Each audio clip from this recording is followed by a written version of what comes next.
मैं प्रीति चौधरी आपका स्वागत करती हूँ एक बेहतरीन लर्निंग जर्नी में। और आज शुरुआत करते हैं रिच डैड पुअर डैड की समरी से। इस किताब ने लाखों लोगों की ज़िंदगी को बदला है। मैं उम्मीद करती हूँ कि रिच डैड पुअर डैड की समरी को सुनकर आपकी भी ज़िंदगी बदल जाएगी। वो कहते हैं कि मेरे दो पिता थे, एक पुअर डैड और दूसरे रिच डैड। अब आप यहाँ कन्फ्यूज़ मत हो जाइएगा, क्योंकि अपने रियल फादर को ये बोलते हैं पुअर डैड और अपने मुंह बोले पिता को बोलते हैं ये रिच डैड। एक डैड जो बहुत पढ़े लिखे थे और दूसरे डैड जो कभी 8th क्लास से आगे नहीं पढ़ पाए। दोनों ने अपनी लाइफ में बहुत स्ट्रगल किया, काफ़ी सारी हार्डवर्क किया और दोनों ने ही बहुत सारा पैसा कमाया। लेकिन उनमें से एक ने पूरी ज़िंदगी पैसों की तंगी को झेला, जबकि दूसरे हवाई के सबसे अमीर लोगों में से एक बन गए। एक के मरने के बाद उनकी फैमिली को, चर्च और ज़रूरतमंद लोगों को करोड़ों की दौलत मिली, जबकि दूसरे अपने पीछे करोड़ों का कर्ज छोड़कर मरे। दोनों ही इरादों के पक्के थे।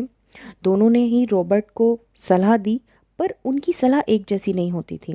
रॉबर्ट कहते हैं कि चूंकि वो सलाह तो देते थे, लेकिन उनकी सलाह बिल्कुल अलग अलग होती थी। दोनों एजुकेशन पर बहुत ज़ोर देते थे, लेकिन उनके पढ़ाई के जो सब्जेक्ट्स थे वो बिल्कुल अलग हुआ करते थे। रॉबर्ट यहाँ ये भी बताते हैं कि चूंकि सलाह देने वाले दो लोग होते थे, तो मेरे पास हमेशा से दो ऑप्शन होते थे।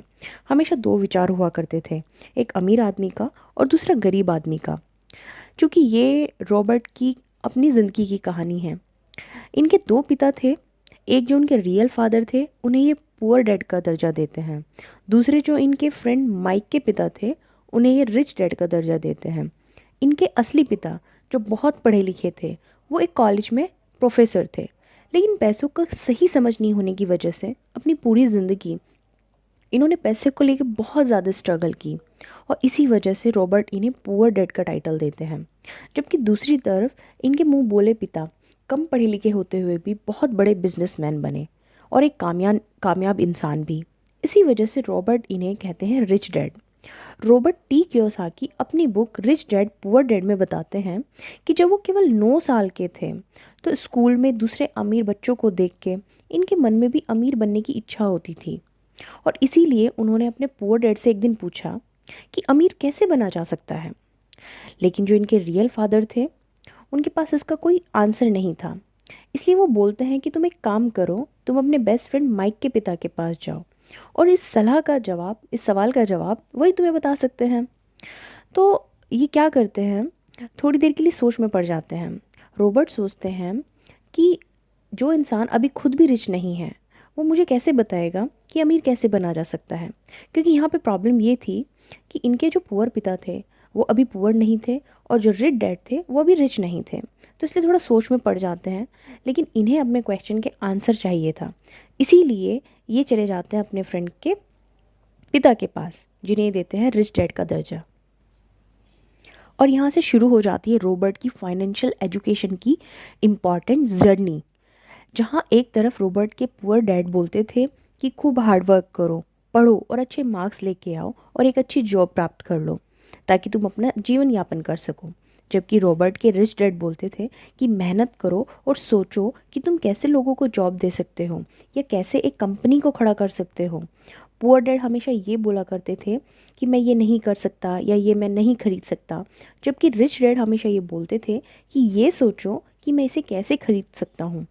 इस बुक में रिच डैड रॉबर्ट को पैसे के बारे में बहुत बातें सिखाते हैं, जैसे अमीर बनने के लिए या अमीर बने रहने के लिए क्या करें, पैसों को काम पर कैसे लगाएं, पैसों को मैनेज कैसे करें, और कौन सी गलतियां हैं जिस कारण एक गरीब इंसान हमेशा गरीब रहता है और अमीर इंसान और अमीर बन जाता है। अब हम बात करते हैं उन इम्पॉर्टेंट लेसन्स की जो रॉबर्ट को रिच डैड ने सिखाए। Lesson number 1, the rich don't work for money. अमीर आदमी पैसों के लिए कभी काम नहीं करते।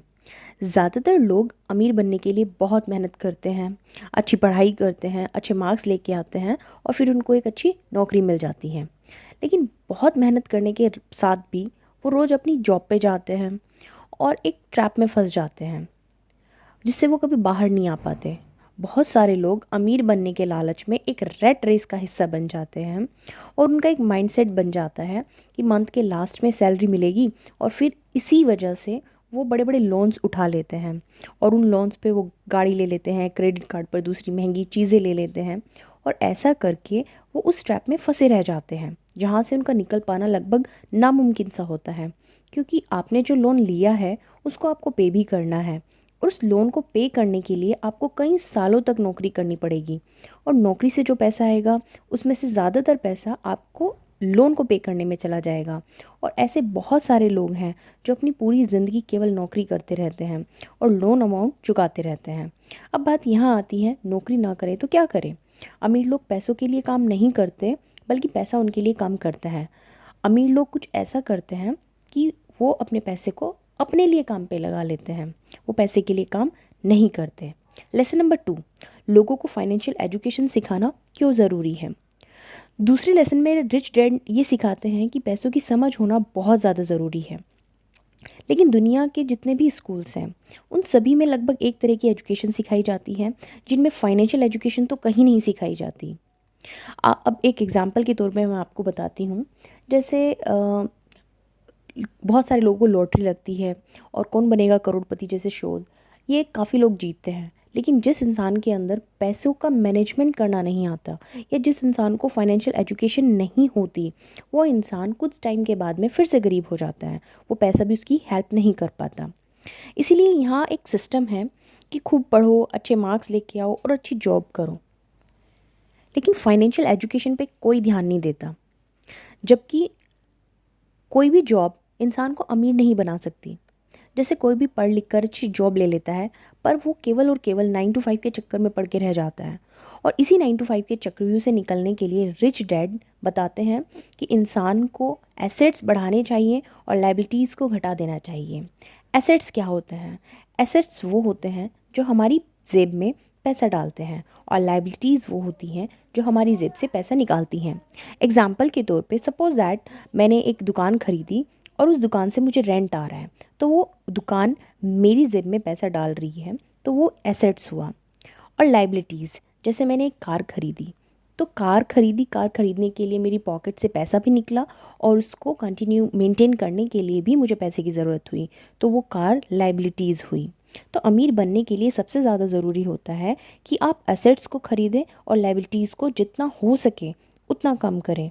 और ये सब बातें दुनिया के किसी भी स्कूल में नहीं सिखाई जाती, क्योंकि वहाँ केवल मार्क्स पे फोकस किया जाता है, जॉब के बारे में बताया जाता है, और जिस वजह से आज दुनिया में बहुत सारे लोग फाइनेंशियल एजुकेशन से बहुत पीछे हैं। ये कभी नहीं सिखाया जाता कि अपने पैसों को ग्रो कैसे करें, इसलिए फाइनेंशियल एजुकेशन का सीखना बहुत ज़रूरी है। लेसन नंबर 3, अपने काम से काम रखो। रिच डैड बताते हैं कि कोई भी आम जॉब करने वाला आदमी ऐसा दूसरा काम कर सकता है जो उसकी इनकम को बढ़ाए। इसके लिए ये बिल्कुल भी ज़रूरी नहीं है कि वो अपनी जॉब को छोड़ें, बल्कि हम बहुत बड़े स्तर से शुरू ना करके छोटे स्तर से, छोटे लेवल से शुरुआत की जा सकती है। अपने बचे हुए टाइम में उस काम को किया जा सकता है। जैसे कोई इंसान डॉक्टर है, तो डॉक्टर होना उसका प्रोफेशन है, ना कि उसका बिजनेस। बिजनेस वो होगा जो वो खुद शुरू करेगा। रिच डैड रॉबर्ट को सिखाते हैं कि कैसे ज़्यादातर लोग दूसरों के लिए तो काम करते हैं, पर खुद के लिए काम नहीं करते।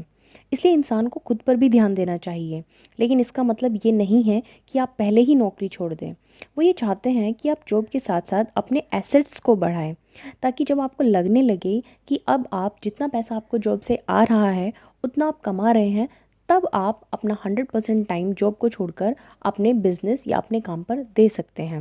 लेसन नंबर 4, सीखने के लिए काम करें, पैसों के लिए नहीं।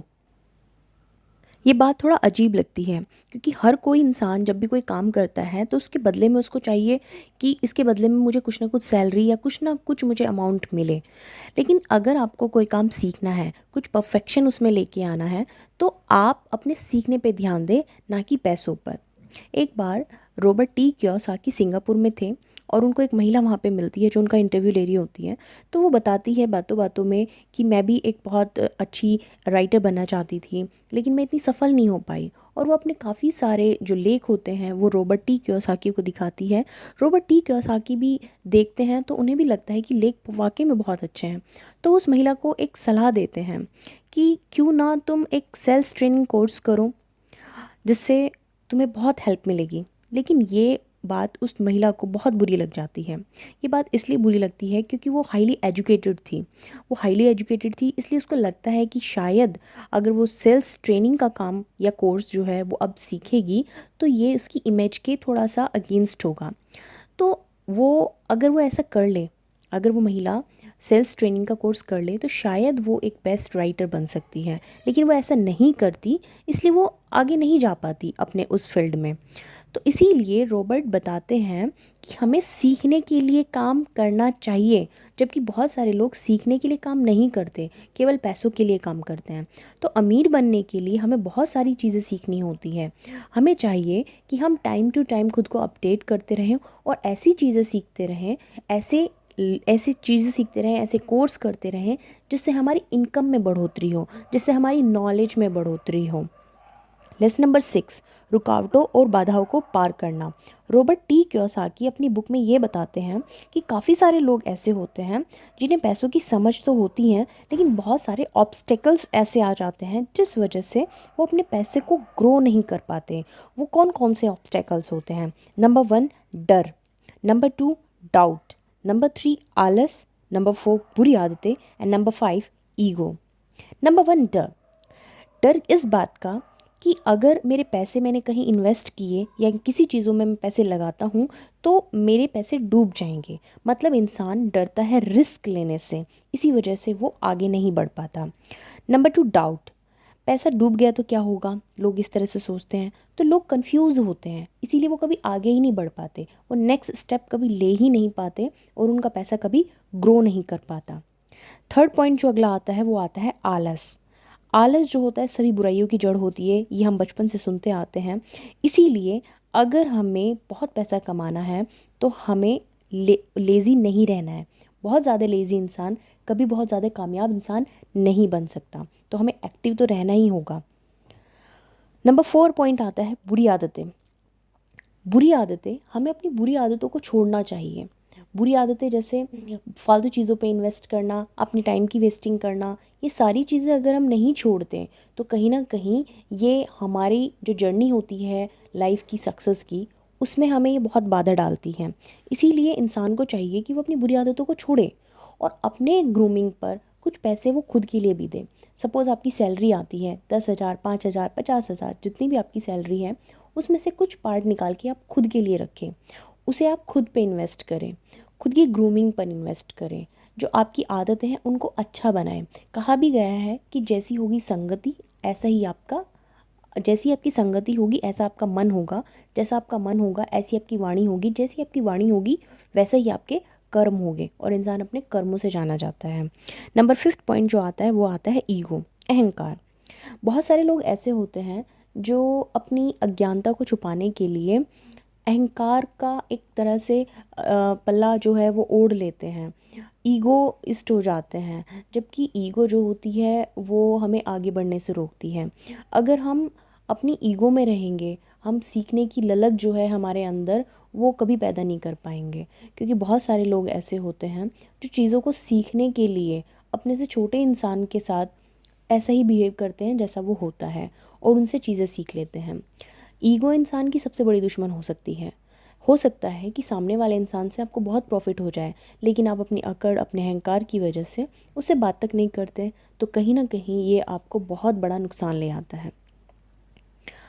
तो ये थी रॉबर्ट टी कियोसाकी की book rich dad poor dad की समरी। अगर आपको ये समरी थोड़ी सी भी पसंद आई हो तो प्लीज़ चैनल को लाइक और सब्सक्राइब ज़रूर कीजिए, ताकि मैं